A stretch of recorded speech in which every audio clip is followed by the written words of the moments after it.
listening to the Questionnaire. Say that again. You're listening to the Questionnaire. I've just started. Right here, for your ears, for your eyes. The Questionnaire. Get your Comic on. Poke it out, poke it out, poke it out, poke it out. I'm patient, man, but do not take my patience for granted. Doctor? I ain't the doctor.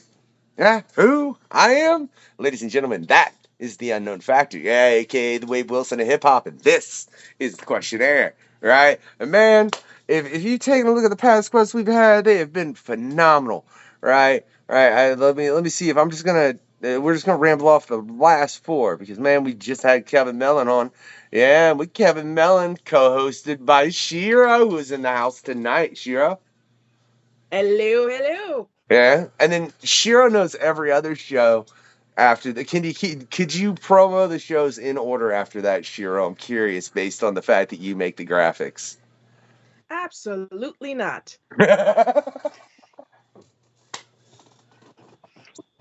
Let's see if we're gonna play test the co-hosts just for fun, because this is like Shiro randomly got pulled into this tonight, as she often does for co-hosts, and I love it. Like, she never says she wants something to co-host them, and then she's like, I was like, hey, I need a co-host tonight. She's like, boom, she was there. It's awesome.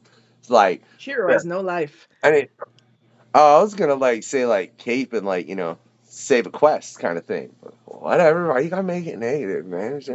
Do all that, right? But I want to know, can you call the co-hosts for these quests, right? Because after Kevin, we had the founder of Boom Studios, Ross Ritchie, right? Co-hosted by.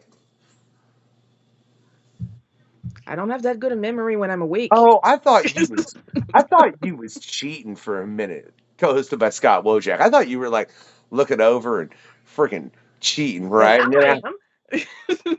After that, yeah, we had Epic Voice Guy, yeah, doing that Shockwave or Soundwave. Well, he did Shockwave on Bumblebee. He did Soundwave on Transformers 1, right? Co-hosted by, do you know? Erika Schultz. Ah, look, you got one of them, Shiro, right. And then, right after that, we had Damien. Oh, God. I want to, huh? If you've seen his last name, you would pronounce it properly, Shiro. What's ye? Oh yeah, see, there you go, and that's because it's French. So I'm glad you were here, Shiro. I want to so pronounce that wrong, right? Yeah, co-hosted by Annabelle Taboo. Oh, now you're cheating, right? Which is a lovely I am DM. cheating, yes. Yeah, I told which you I is have a no memory. lovely DM, right? For our game over there, the Sundering, which we just had another session of that just dropped. It was lovely, right? That included myself, Shiro, Alan Henry, Dave, and man, it's bloody well crazy over there. But we didn't have no fights. It was just a lot of talking. So let's do a little bit more talking. Yeah. See? It took me a second. My memory sucks sometimes, but sometimes it does get it right. With David Luján, yeah. See, it took that pause was like, no, I'm gonna say what he said was the white boy way, and like I'm not gonna be Cartman in this situation. You feel me? I'm not gonna be that. I'm not gonna be that Cartman, America. I absolutely refuse to be. I mean, I'll watch South Park, but I'm aware that it's satire. That's good, man. That's good. A lot of people can do that. How you doing, man? I'm doing all right, man. I'm chilling in hot ass Texas. And I think it's funny. Like I said, I think you might be the first Texan over here on the quest. I can neither confirm nor deny that without doing a bunch of research that I'm not going to do. Don't look at me. I wasn't, Shiro, I promise. I do have a phone call coming up Friday, but that's a different point, neither here nor there. But I hope we're going to try and make sure you don't pass out. We made sure John didn't when we had his quest over Epic Voice Guy, man, because he was locked in a booth, you know. And I mean, you said earlier you was going to get naked. He was naked when we actually started that particular quest. But that's neither here nor there. You can go and check out the pre-show before and after over on the Patreon and find out all about Epic Voice Guy, you know, all shirtless and everything for everybody. We might see David shirtless here a little bit later. I don't know, man. What are we taking it to an OnlyFans level, or are we keeping it comic book? If it gets any hotter outside, yeah, I'm gonna have to drop. I'm not wearing pants right now already, so it's cool. All right. So, where do you go? Wait, now he's got the mental image. I'm not wearing pants. No, I'm not. I didn't. So sorry. I I didn't- apologize. Yeah, I was I'm gonna fine. keep that So- to myself, but You know, I'm curious though. The last question I ask on the pre-show questionnaire, it's always what 3 things do you want to cover most? Mainly because I want to make sure whatever we want the guest wants to discuss, we get to that and at least do an in-depth degree. Now I'm curious. You put Mesoamerica, right? did. Yeah. Now, dude, I feel like an idiot when my brain doesn't instantly know what that is because, like, is that terrible? It might be a bit Cartman of you, yes. Mesoamerica is like Central and South America. Okay. No, I White just boy's gonna combined. be educated. that's. I mean, I know that, but for some reason, I didn't know that term. Man, look, I'm not the one that Cool. pays attention to things that are presented to us again and again and again and again and again and again and again and again as labels that are nothing more than a social form of the art of war because I don't agree with it. So within that, I just think of them as those countries, and it doesn't necessarily pertain to me that there has to be a specific label for that. It's that's what that area is, and I think that's fine. I don't know. I think the labeling of things that we have done to the degree that we have is unnecessary. Now, in saying that, I do understand, you got to label certain things. Otherwise, things get really bloody confusing, and that's just a fact of it. But I like the Mesoamerica, I don't know, man. That just, or is that a historical term that predates that? Well, I mean, it's been called Mesoamerica since forever. Yeah. And you know what else? You know one thing that was never my forte, David? What's that? Geography. Well, I mean, I'm really close to Mesoamerica All right. down So here in Texas, let's- so it's on my radar a lot more. okay. Well, that's totally. I mean, and I'm up. Look, man, I'm up in Indiana. I couldn't tell you how many Canadians that we've had. What was that about? What was what about? I've seen that face, David. What was that? I said Indiana, and you like. Because I was thinking, I was like, well, I don't know anything about corn, really. I wasn't. That's what I'm saying. That's what that face was, and then I instantly checked myself, thinking, well, there's more to Indiana than corn, but I don't know what that would be either. You're King Corn right now. The middle, sort of fields of corn. Okay, so I to can revert laugh back- at First Nations. Corn jokes. And cornholio. So how long have you been reading comics, David? Since I was itty bitty. Okay, good. Yeah. I'm very glad that 5, 6. I'm very glad that was the answer based on my next question. I'm very, very. What the hell happened to your camera, dude? What are you doing? I just fell over. That's what happened. Oh Don't- God! Oh don't- God! It's You so fell hot the over? camera passed out. Yeah.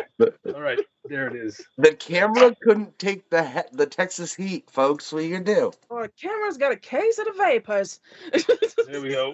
I'm back. All right. All right. All right. Don't No, touch it. Don't touch it. but yeah, I'm very glad that's your answer because you said Mesoamerica, and I know for a fact from running this show. Well, I mean, I knew it before. Comics are everywhere and they're in different forms. Now, I will say, in running this show, though, I've learned that there is more depth to that than my mind would have initially thought. All right. Mhm. So, you're from Texas, right? That's where you grew up? I am. Yes. Okay. So, do you think there's a difference between the Texas comic book market and, say, the Indiana comic book market? Right? And in growing up, like, what would you say you saw? You know what I mean? I don't know market wise, because yes, there probably is a difference because in Texas, everybody wants things to be about Texas or about Mexican culture or about somebody's ethnicity that was here before them or after them or whatever. They always want it to be about that politically and descriptively and like storyline wise. And to that extent, it kind of gets in the way. Like you want to do a kaiju book about, somebody from Asia and it doesn't have anything to do with Texas, but if you're a Texas illustrator, then they're like, so what does this have to do with your Mexican roots? And I'm like, nothing. That doesn't have anything to do with it at all. So I don't know if that is a determining factor in Indiana at all with creators and what they deal with if they have to deal with their state, whatever it is that Texas is. But Texas is just like it gets in the way a lot. So there might be that difference. That's so literally being from Texas as a writer and dealing with artists that are in Texas, they will confront you about the fact that you are not addressing your heritage in every single story that you write. Yes, yeah. And then if you don't, like I have a book that I meant to send you, but I forgot, called Yuriko. It's about a Korean vampire in Seoul in like 1901. And people are like, oh, well, that's cultural appropriation because you're not Korean. And I'm like, yeah, I'm also not a vampire. So, So that's double the cultural appropriation. you know what I mean? Like, he's lying. That's why we're having this particular quest late at night. David is vampiric. I've actually checked. See, what he doesn't know, though. All right. Whoa. What he doesn't know is, man, only fan section right there. I came equipped, David. yes. All right. Don't play. Don't play. No vampirism, right? None. All right. All right. All right. That's. I've dealt with that shit that stuff my whole life. In art school and stuff, they always wanted me to do something that had to do with my Mexicanness or my lack of Mexicanness because I don't speak Spanish, but all my family does. My grandparents' generations all do. So it's weird. It's like why does it have to have to do with Aztec culture, Cumano culture, anything like that? I mean, there's nothing wrong with that culture, but why can't I just feel like drawing a story about that? Yeah, fun, but not all the time. Then you feel it gets repetitive. Yeah. Your name is to and I do feel like there's an underrepresentation of Mexican, especially Texas Mexican culture in comic books.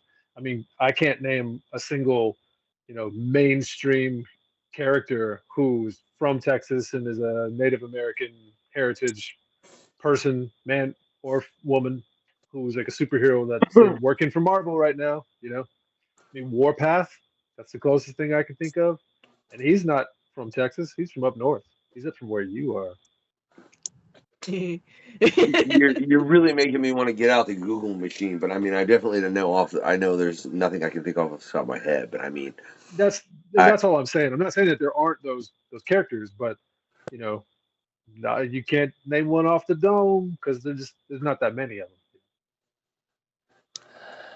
Man, I think that problem is something that you see across the board in comics as far and from some of the conversations I've had, man, I can think of when we had Alita Martinez on and her stories of the Marvel bullpen from back in the day, which are hilarious. They are freaking hilarious. Y'all should go check it out. It was pretty epic. But the whole thing of the Mosat bullpen was they look more like me. Yeah. I don't know how else to put it. So I think that's something that was always there, and I think it's. I don't know. Like, I would love to see them to where there was more of an equal representation between characters. I think the main thing, but think about like times they try and do stuff like that, Mm-hmm. If Yeah, it's forced see? and it's like race swapping and it's just obvious, you're like, okay, why though? What this? There's no reason for it. All of a sudden, what I see is a lot of, diverse characters that are completely out of context. All of a sudden, they exist in a realm where they wouldn't normally exist. You know what I'm saying? If I was, no offense or anything, but if I'm walking down the street in Indiana, I'm probably going to see a lot of white people, right? You know what I I mean, mean? I'm So in if you try Terre and, Haute, so it's white and African American. And all right, I don't know where that clap out and clap in happened for all y'all out there checking this quest out. I hope you're enjoying it. Sorry about that. Sometimes life happens. But what were we discussing, man? I'm curious.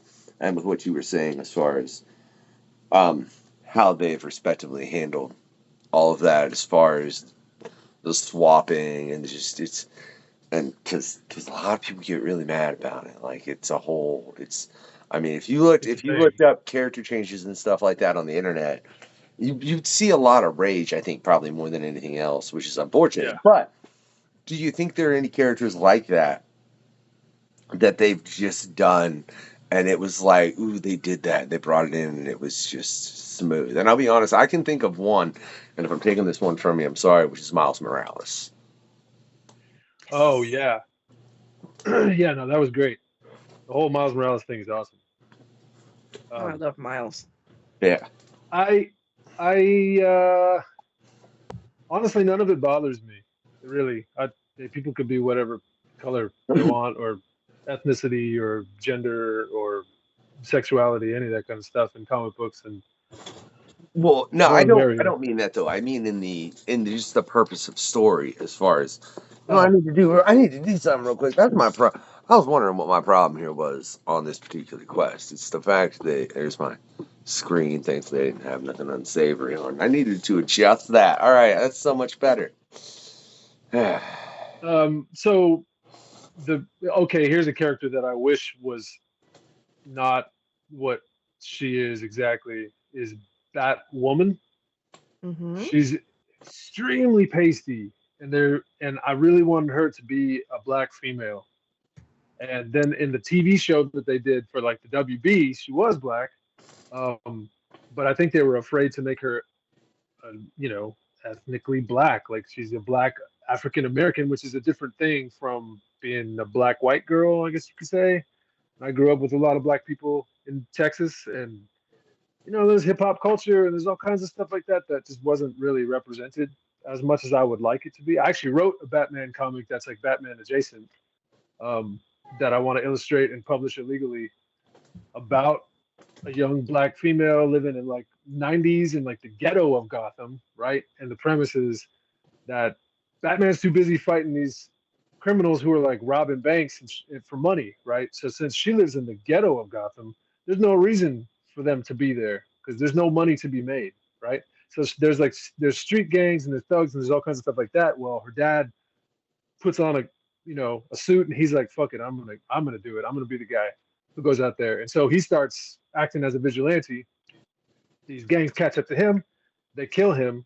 So she finds out who it is and she tries to go after them. She gets her ass handed to her, and she has this kind of come to Jesus moment where she's got like she went and got a gun, which is what you would do if you're going to go up against a bunch of gangsters in real life. She went and got a gun and she had the guy, she had him. She could have pulled the trigger, but she didn't. And when she hesitates, he kicks her ass, like gives her a beating to teach her a lesson, right?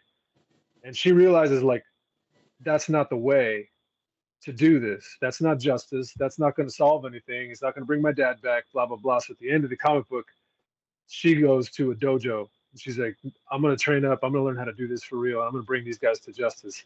Because Batman's too busy doing Batman stuff over there. He doesn't care about us over here in the ghetto. And I wanted to throw in a whole bunch of like 90s hip hop in the soundtrack. I wanted to make like everybody has those like salt and pepper haircuts from back in the day. Like all the stuff that I remember from the 90s. And yeah, and then get sued by DC. It's gonna be really awesome. But that's what I would like. That's what I would the like plan. to see. Yeah, 100%. My plan is to get some cease and desist. Yes, all of them. First from DC, then from Warner Brothers, and then from a couple hip All hop the way down. groups, and then like Yeah, yeah. Oh, I'd be picking deep cuts, man. I'd be picking real deep I, cuts. There'd be I, like some Gangstar tracks in there. There'd be like, some Nas, you're all not kinds of weird supposed stuff. to play collect them all with cease and desist letters, David. You're really, really, really, really not, man. I'm just He saying. has them frames like gold CDs on the wall. It's gonna This be one's awesome. from Marvel. Yeah. This one's from Image. I'll be like, you guys should just publish it, and then no one will have to cease or desist, Shiro, I'm trying to remember like the last 3 sentences before I walked away. Cease and desist. Thank you. That was the point I was trying to get to. Yeah, Yes. sorry about that quick cease and desist, ladies and gentlemen. My boys like insisting not to desist. You know what I mean? Like he's been real insistent on what we gonna say. So I'm just trying to do the bottom thing. That's what I did.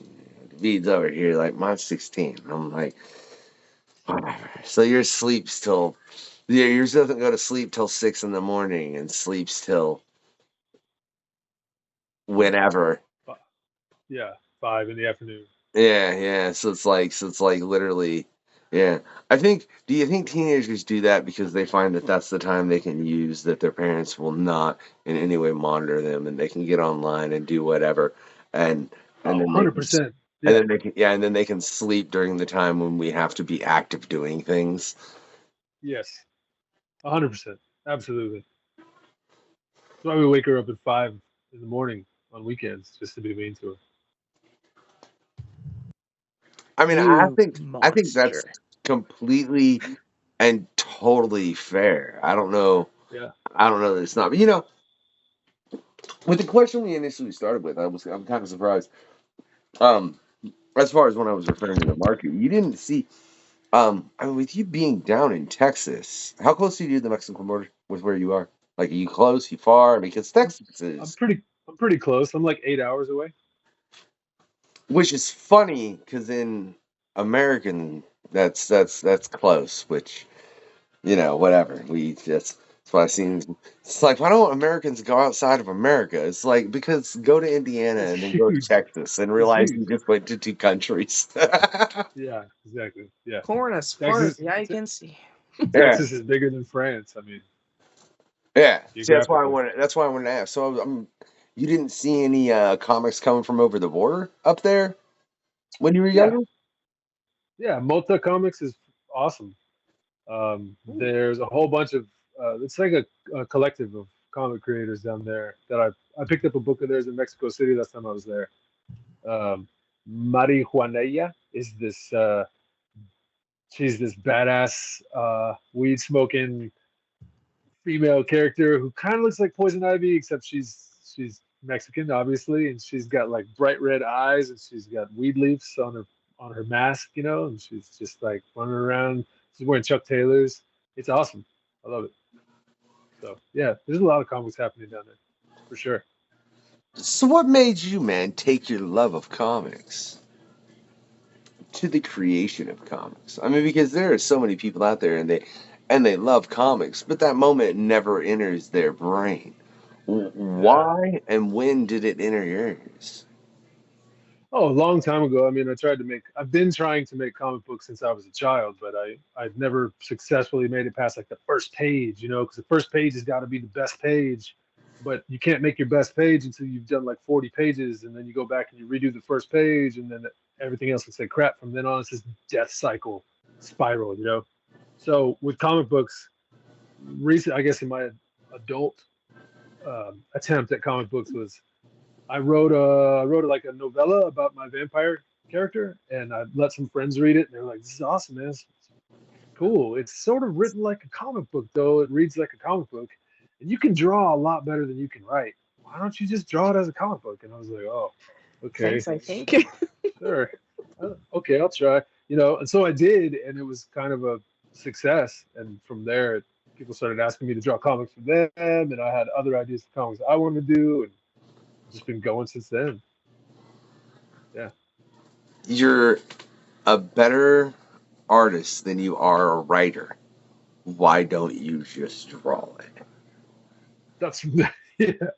I was like, yeah, it makes sense, I guess. I get that. I mean, I guess it's honest criticism. I feel like it could have been phrased like it just seems like it's a little like Mildly backhanded, you know. Yeah. yeah, slightly. dude, You really? write like shit, but you draw pretty good.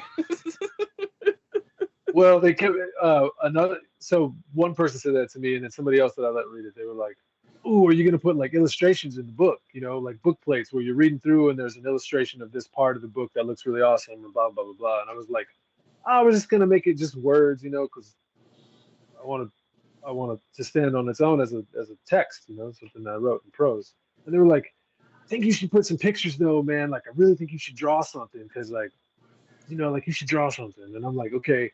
So what you're telling me is that it doesn't hold water as just a text. Like it needs some pictures. It needs to be a picture book. And they're like, nah, but yeah, definitely needs pictures. I'm like, okay, all right, cool.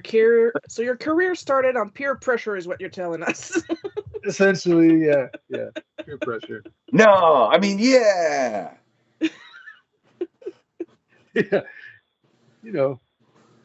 What were y'all doing at this particular time? I feel like we were having practice, so you know. Yes, practice. That's what the kids call it nowadays, huh? Practica. Anybody asks. Yeah.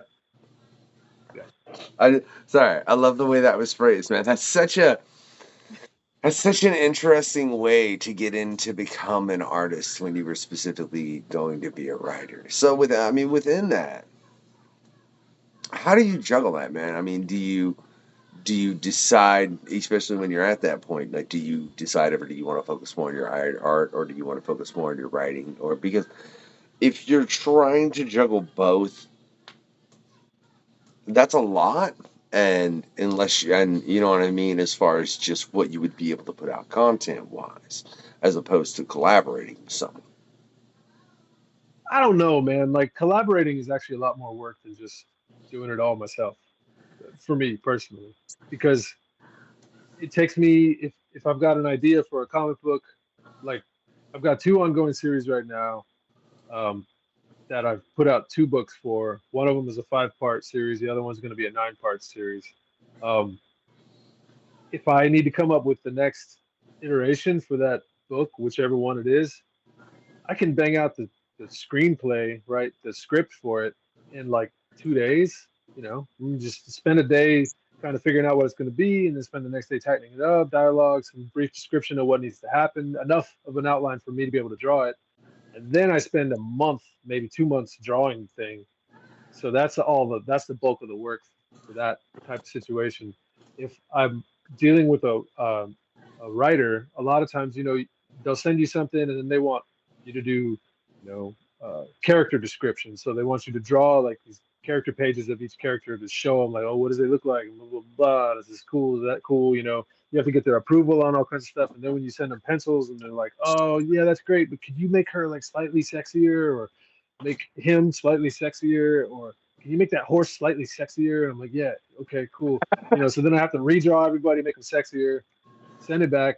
And they're like, oh yeah, that's really cool, but could you make that guy have a mustache and this guy not have a mustache? And I was like, oh, okay. And the third guy, can you make him have a curly mustache? I'm like, yeah, I can do all that's cool.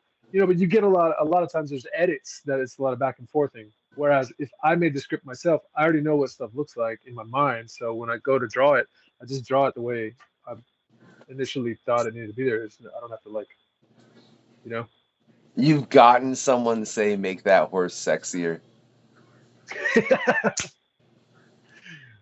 That was an example. Oh, there's a lot of things that are asking to be made like, sexier. Yeah, I was just hoping possible. just like one time, and just once, it would have happened to be. It would have been like, that's pretty classic. And I think that's funny though, because yeah, I mean, if you are self-publishing like that, you make a valid point, because if you look at in a lot of the past quests and discussions we've had with creators, you can see writers to where it's easier for a writer to handle multiple books a month than it is for someone that's doing sequential art within a book. Yeah. Because it's a whole different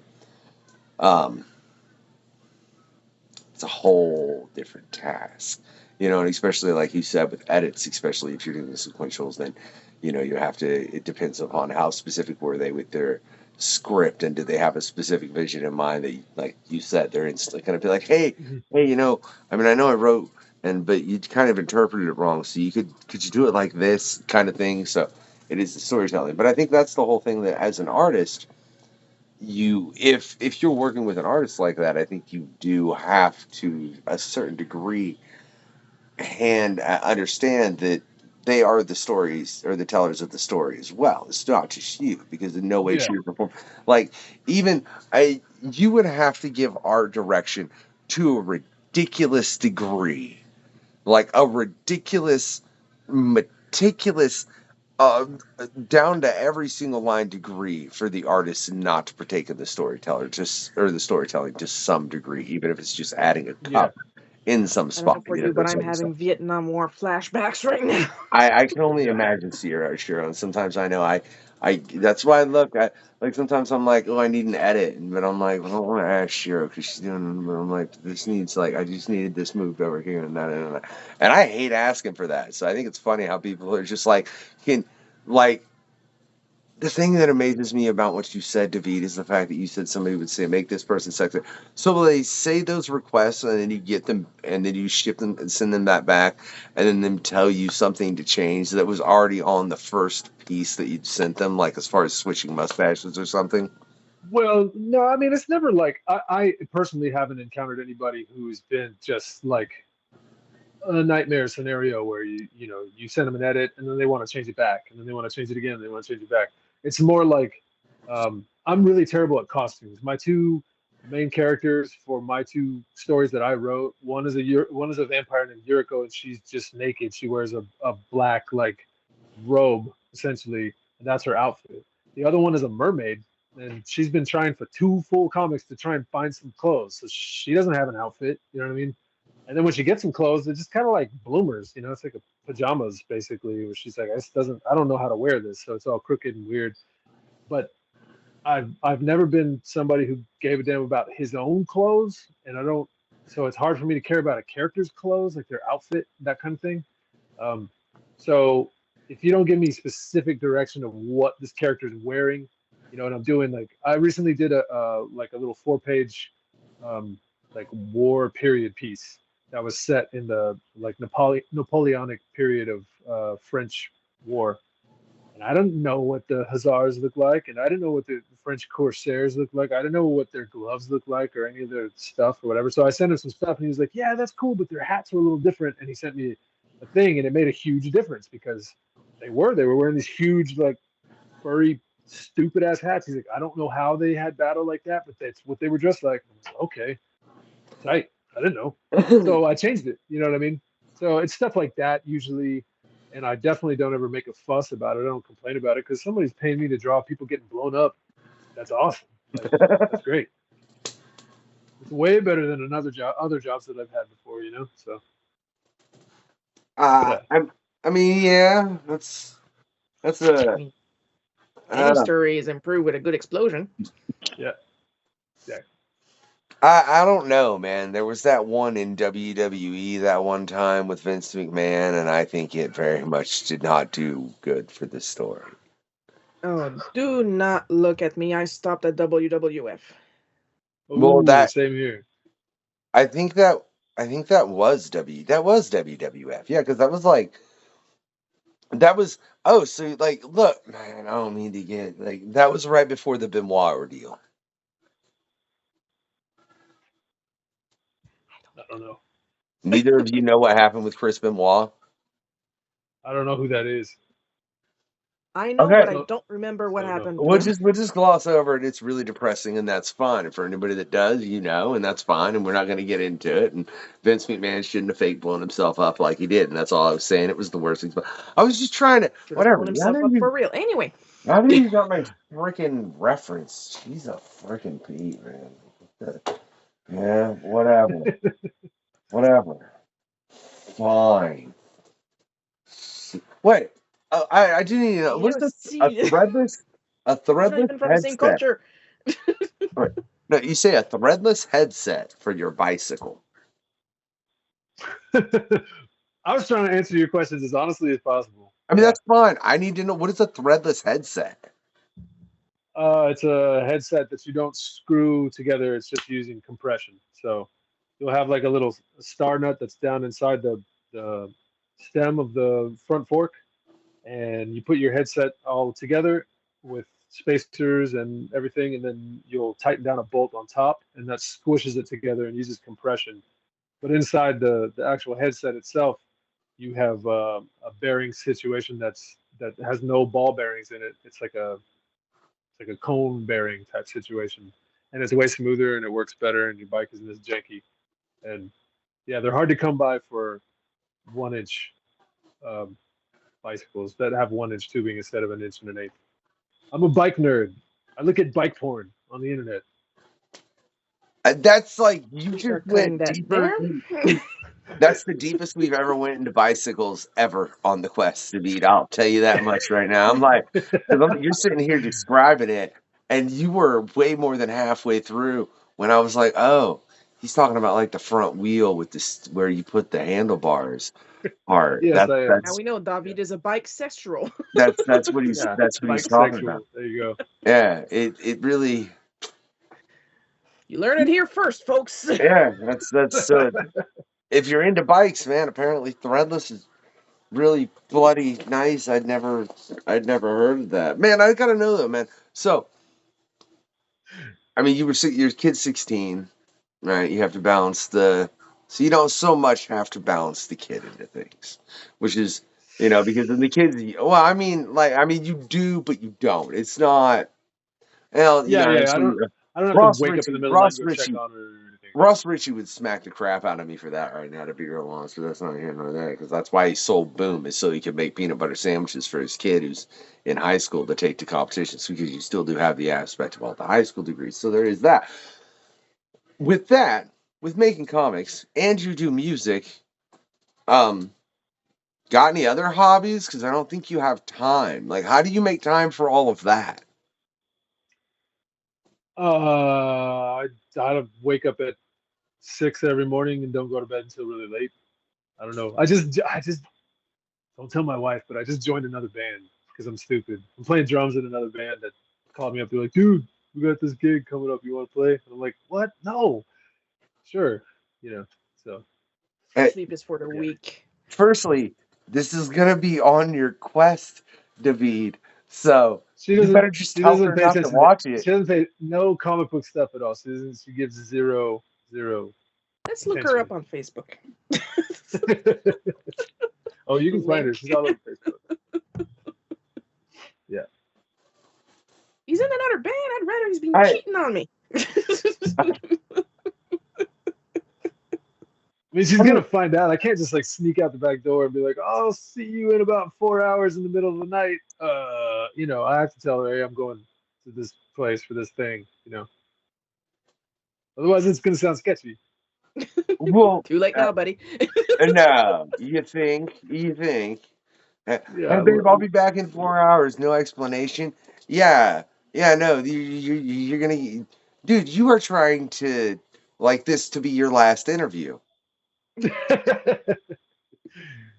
Well, I'm also in a band with her, so one of the bands that I'm in is with her, so she can't really get too mad because I'm the drummer for the band. So she kicks me out, then she's got to find another drummer. That's part of the reason why she keeps me around.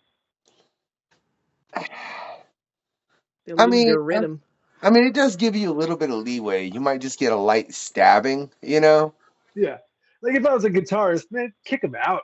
Get another one. Who cares? They're everywhere, and they're all sexy as hell. They got their hair and whatever. Yeah, get one. I don't care. That's fine. They all look find like a drummer. Horses. Yeah, they all look like sexy horses. But this ravaged, ugly ass drummer dude can keep time. I can play to a click, no problem. So, yeah. And see, I'm curious, do you find those things intertwining at all? Like your ability to for drumming in the rhythm and keeping a rhythm. Do you find that affects your storytelling in any capacity or helps you? Hmm. I mean, I guess, yeah. So everything is about cadences, right? You know, when you're listening to a song, it gets to that point where it's going to crescendo, it's going to go to the bridge, or it's going to come back from the bridge and go to the chorus or whatever. And you have to know when that's coming, feel it. And when it happens, then you transition into the next part of the song. It's the same thing when you're writing a story for comics, right? You got to know when it's transitioning, when it's changing into something else, and or how to set up a shot. Like you're getting into a new scene, right? And you want to do an establishment shot that's maybe half the page or a third of the page that tells people, okay, now we're in the jungle. Cool. We're headed over there. Cool. We're following this guy. Cool. And then you slowly zoom in with your panels, and then you get to the part where they're talking about each other, but you got to accomplish X, Y, and Z over the span of one, maybe 2 pages. So yeah, definitely cadence points in terms of rhythm of a comic, a rhythm of storytelling, and a rhythm of music. I feel like they're hand in hand. I mean, now that you mention it, that's strange. I hadn't thought of that, but yeah. Hey, look, man, I do hip hop and I consider myself very much a storyteller within my music. That's why I would be inclined to ask. But when I asked the question, it was funny to see your facial response like, oh, yeah, that makes sense. And then just give that great explanation, which was lovely, but it was funny because I could see it was like, huh, yeah. You could see the wheels like vit vit. Which I think is phenomenal, man. If that's what all of this is about, is figuring out things, because Lord knows we as a species need to figure out a lot. Let's get political, or you want to get all real deep like me and Damien did, David? What do you think? I don't know, man. Whatever's clever. I'm ready for anything. I'm not very PC though, so if I give you my real answer, I've about noticed, anything. man. Look. I actually, there's an episode that's just me and Scott, which is one of the hosts, and we was just chatting back and forth. And I tried to cut most of the swears. Hey, yeah, he does. Did you watch the end bit of that, Shiro? No. And Scott might almost really hurt himself at the end of that particular quest too. But we were swearing, and I tried to edit it, and I He ain't editing struggles a this. lot with just sitting down, doesn't he? Right, or walking through doors, but we love it, man. We love it. Uh, Yes, political. but yeah, no, I'm not editing this because you do very much so. Maybe I don't want to get political, because if we start talking all that, Lord knows what you'll say. What you think of Trump, David? Why not? What do I think of him? I think Ooh, he's a more water. completely nonsensical. Just he's absolutely out of his mind. That's what I think. But Now, he's always been. I also think he's I mean, he's a rich brat. He was raised in New York, and he somehow pulled the wool over the eyes of a bunch of poor people. That dude is a rich kid. Like, why are you playing for the team for the rich kid? I recognize rich kids when I see them, and I'm like, oh hell no, no, you need to earn something, or I'm gonna punch you in the grill. That's how I feel about Trump. But I understand if other people don't feel that way. okay. Well, you made a number of great points, and as far as on what you said there. But did you see? I think it was JD Vance recently. We're apparently getting really political over here. Said they were going to they were going to eliminate tax on Social Security on anything that was over 40 hours a week, and several other things. Like they were things that if you don't look at everything, they would appeal to you. Yeah, maybe, but that's all hearsay. There's no way they're going to be able to do that, first of all. Second of all, I work in the gig economy, so none of that really applies to me. Like when I'm a bartender, I'm making cash tips, and I'm not getting paid by the restaurant or the bar. People just hand me wads of cash, and I put it in my pocket, and I don't tell Uncle Sam, because fuck that guy. Like, he has enough money. He could take somebody else's money. You know what I'm saying? So none of that really matters to me. And that was This is actually one of the this other is how I things. feel. I feel about it. I feel about finances and taxes, and the way that the grinding wheel of America works and the economy works here is, you either have to play the game or you're going to get played. It's just as simple as that. And you need to learn the rules of the game, and you need to learn how to cheat that game, and you need to know how to get your own, or somebody else is going to get you. And that's how my life has been my whole adult life and as a child. And so that's how I've always played it, and I'm still floating. Like my ship hasn't sank yet, so that's what I'm doing. I agree with that to a point. Because I think that's sure. Stop trying to just instigate. That's my job. But it's so fun. I got no stakes in this. I wish I had a little bowl of popcorn to just pop. That's funny. Let's watch the Americans spar it out. Yeah, being up in Canada, yeah, she really has Hey, you absolutely guys fight, no. I'll be over here. Yeah.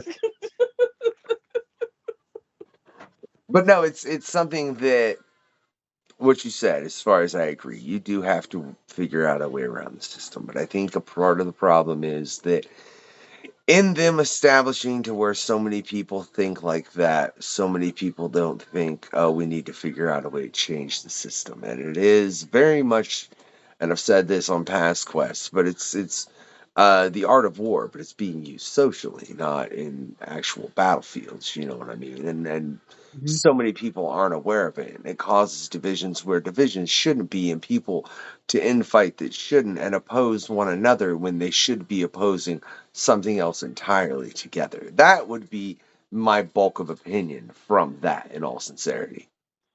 Yeah, I totally, 100%. I 100% agree with that. I have 0.0001% faith in humanity. That's still too Like, much. exactly. Humans are awful. We should not be here. When there was a lockdown, all of a sudden, oh, the rivers and streams were clear, and there was dolphins swimming through, the water in France and in the Hudson River and shit. It was like this utopia. Why? Because these nasty, horrible, horrible species that is just destroying everything they touch got locked inside their own houses for a hot minute. All it took was a hot minute, and then the Earth was like, ah. Humans are just nasty, terrible, whatever. But it makes for really good storytelling in comic books, if you know what I'm saying.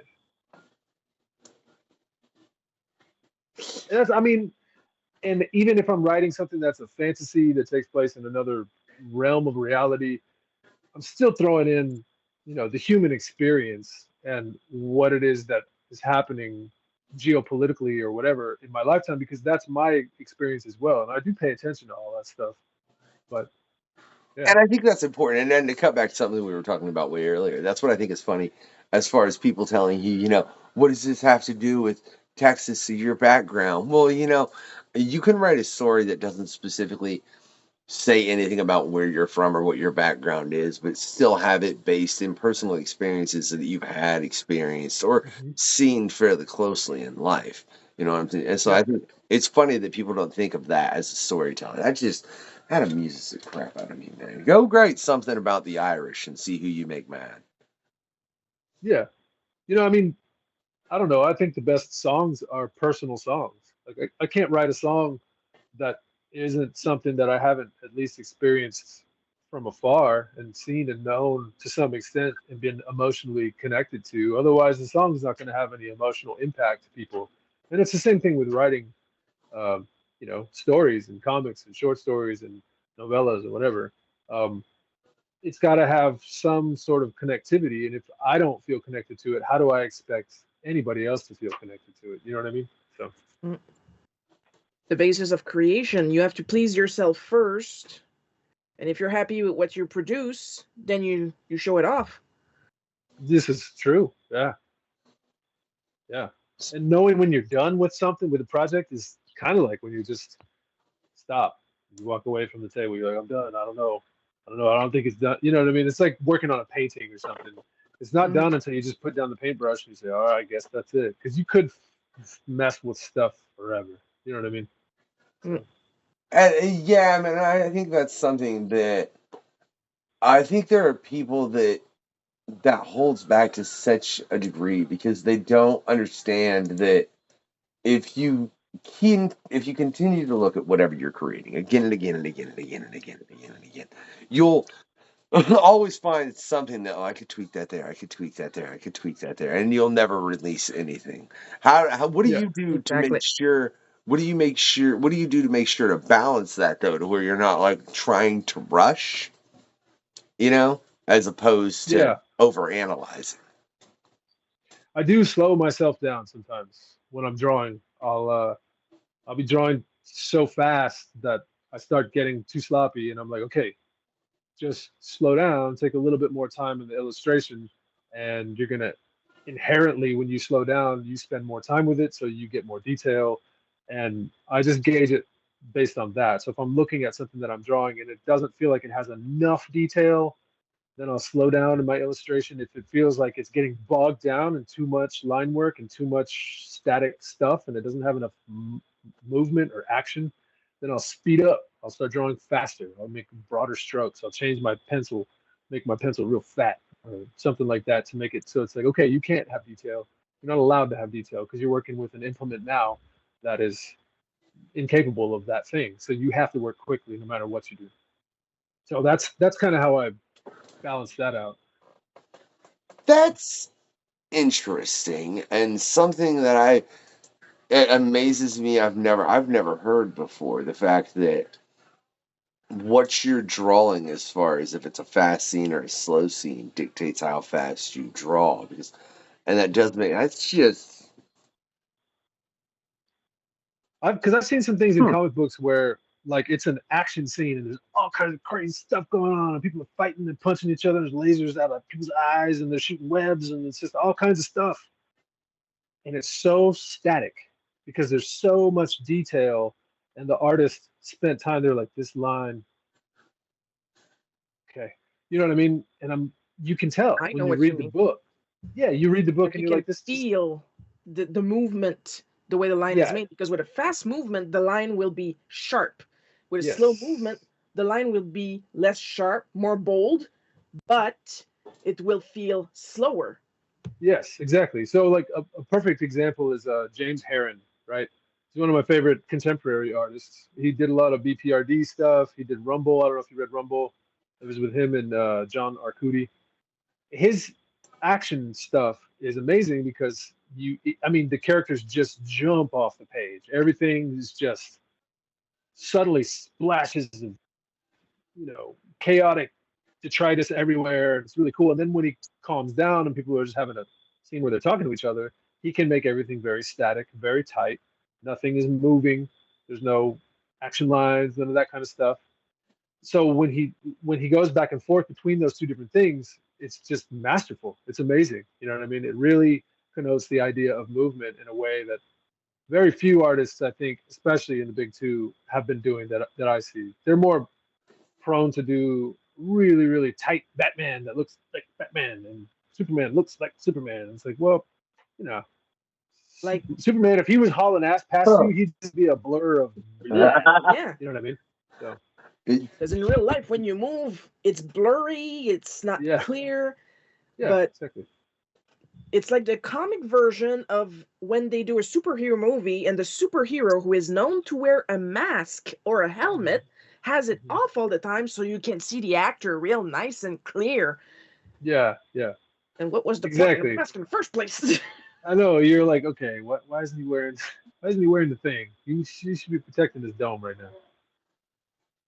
Like, sure, it's detailed like an action scene, but it defeats the point like an action scene in a comic. Exactly. Yeah. You got to work on cartoon logic sometimes. Yeah, it's funny because the main thing it makes me think of are like the fights in Dragon Ball Z. Mm-hmm. Oh, yeah. Yes. Perfect example. It's all just stuff going everywhere. And I think sometimes it gets lost in manga. My kid is huge into My Hero Academia. And the way those pages are set up, man, it's just so confusing. I'm like, who is this? Who's fighting? Who is this person, a good guy or a bad guy? I don't understand what's happening. This page is spliced up all weird. She's like, you're just too old. You'll never get it. And I'm like, okay, that's fine. But can I also offer the critique that maybe it was just not well thought out and it was just done poorly overall? I don't know. That's my hot take on My Hero Academia. I'm about to get canceled for that, I'm sure. No, we don't cancel. It's not on YouTube and we're already canceled.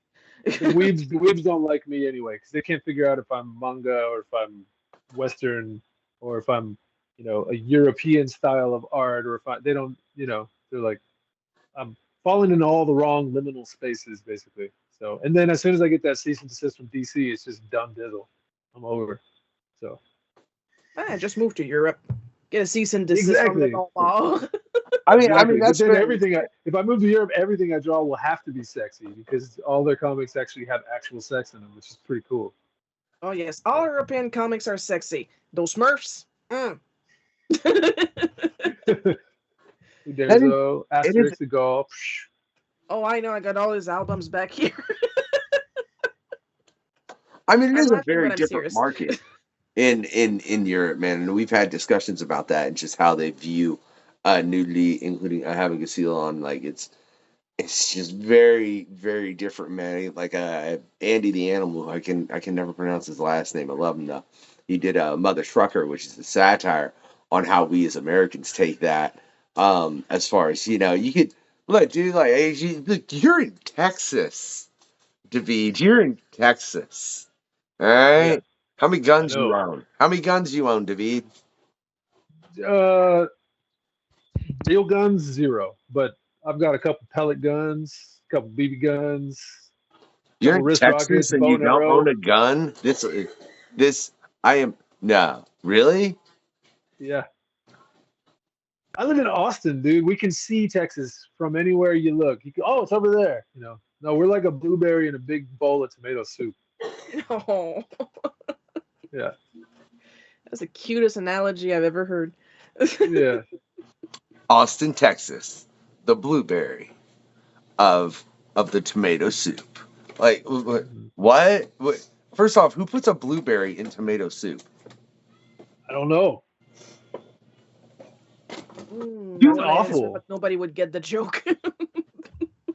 That's why it's so awkward and weird. And you're like, why is there blueberry in my tomato soup? It's like, because we don't like you.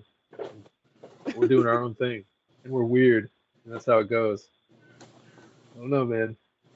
Look, dude, I grew up with, my parents were hippies. Like, legit lived on a commune, straight up, like, long hair braids. Like, we would go Bulgarian folk dancing when I was a kid. And I would protest by listening to Dr. Dre and Eazy-E on my Walkman outside with my starter jacket on. You know what I mean? Like, so. Oh, please tell me there are pictures. Probably somewhere. I don't know.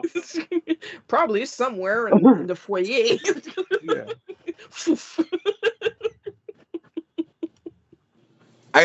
It really, it's funny. The things you say to me, it really just does make me think. This is why Americans really don't have to go outside America, because like the more you talk about this, the more I'm like, this sounds like a different freaking country.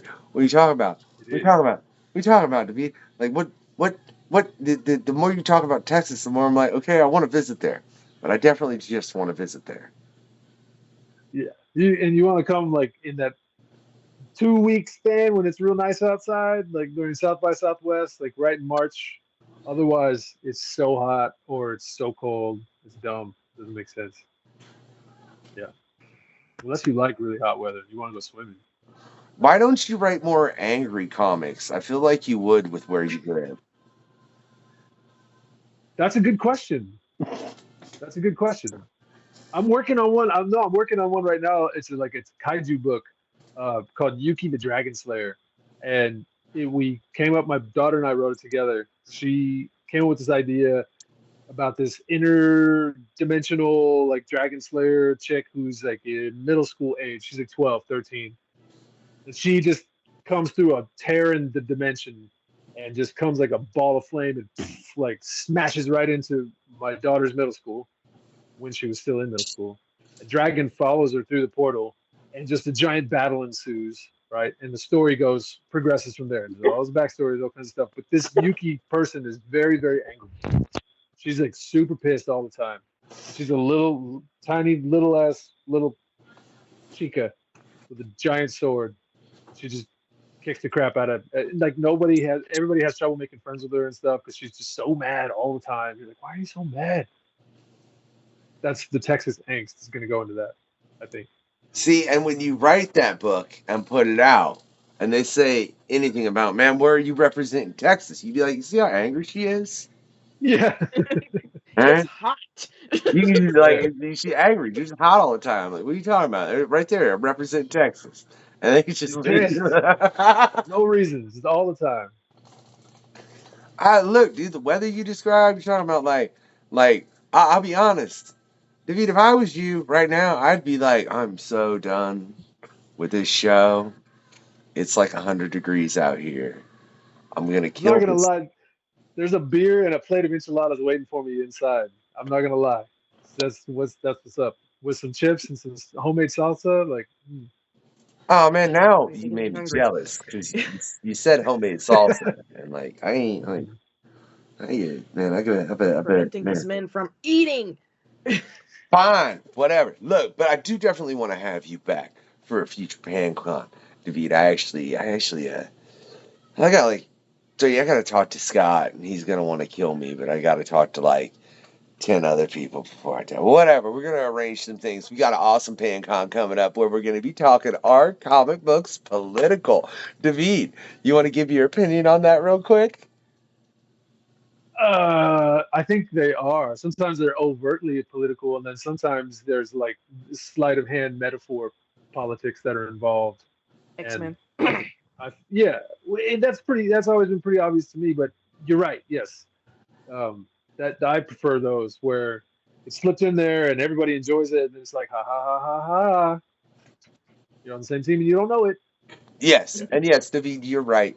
The correct answer is yes. Comic books are political, and we're going to be getting into that in a PanCon here soon with a nice little cast. I look forward to it, and David, it has been a pleasure. So I want to let you all know out there. Look, if you want to check out David's stuff first, there's links in the description. You can find him. You can check out all his work. Maybe he'll send it to me, and I'll get a chance to. He had 3 months. Like 3 months. You have any idea how many people get 3 months notice on the questionnaire? I like 3 months is a ridiculous. Now I'm just giving you crap, David, because I love you, My and it's been. dog died, man. Like and my cat died too. I had to bury both of them in the I, front yard. It's just like I Yeah, can't do it. Jay. Whatever. you're gonna make me cry all over again, dude. And I'm from Texas. I don't cry. I don't even have tear ducts. They just No, shriveled up in the heat. just a lot of pipelines. Yeah, no tear ducts, Exactly. just a lot of pipelines. There's a new Texas. Pipelines, wind farms, and fracking. That's all it is. Oh God. So to get to it, man, if y'all have enjoyed this quest, right? What I want you to do is I want you to send David a dragon, right? Right. Now with that dragon, I want that dragon to just have leftovers, just a massive amount of leftovers, like lasagna, enchiladas, spaghetti, chili, like just leftover pizza, like every kind of leftover food you could think of, like filet mignon. I don't know if a filet mignon would be better leftover. I'm gonna be real honest. I don't know, but it's just a bunch of leftovers, right? Right? To sit, chill with the bead, right? While they watch a bunch of old school 60s samurai films, right? And make sure that dragon has the let me see. Oh, see, I can't remember the battle armor He-Man. I remembered the He-Man part. I couldn't. The Yeah. battle armor wasn't coming at the front of my head, right? You smack him in the chest and it flips around. Yeah. And make sure, like I said, make sure this is a chill dragon. Now, if for some reason you haven't enjoyed this quest, again, I ask, why are you here? Why are you hate watching? There's so many better things you could do with your life than hate watch something. Don't hate watch. But I do appreciate y'all watching out there, right? But if for some reason you haven't, David's just like annoyed the crap out of you, like, and I swear you're like, listen, this anti-Trump and this anti My Hero Academia, like you just couldn't take it, right? What I want you to do is find a really mean dragon, like that one Hannibal sticked on us at the beginning of the first quest, like gonna spit gravel. What kind of crap is that? Like, so a nice like crystal dragon that just breathes gravel. Gravel. This is what it's gonna breathe. Gravel. Yeah, that sounds terrifying. I know, right? Send that to David, right? And what I wanted to have with it, right, is firstly on its chest. because it's a crystalline chest, so it'd be nice to put a film on or something. Just RoboCop on repeat, right? Why the hate, man? Why the hate? I don't get it. I don't get that. I don't get the hate on the RoboCop. I don't, man. But that's to each their own, I guess, right? Wow.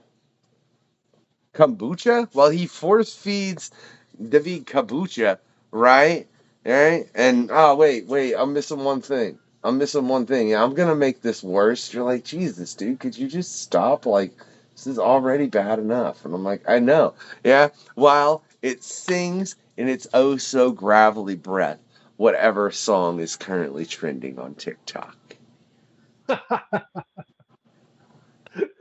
Yeah.